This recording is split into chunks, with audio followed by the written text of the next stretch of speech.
25 маусымның таңы 6:30-да міне қонақ үйден шығып, жақсы демалып, міне екеуміз тұрмыз. Менің берегім анау Түркиянікі, Қазақстандікі, Маңғыстау облысынікі. Міне оның артында міне мынандай инструмент бар. Бұны шетелдікте бұл не деп сұрасам, гав-гав деп бүйтеді. Менің гав-гав бүйтетінім. Так, мынау аяқтың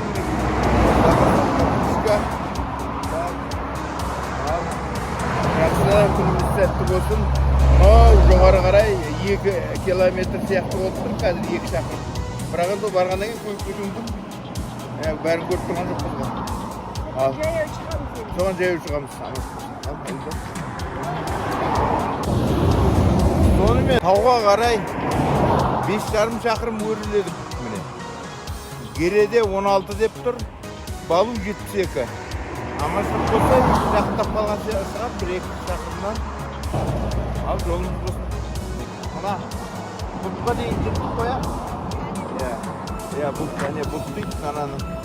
Сосын енді почти катон сияқты екен деп мойында дейін. Бірақ енді менде шыршасы да болған соң шығар. Бұрынғыларында шырша жоқ болған соң мойындамай жүр. Сосын міне мынау бұлт.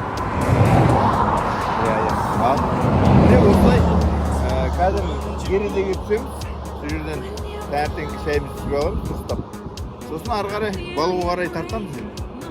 13 шақырымның 4,5-ын жаяу жүр жоғары қарай.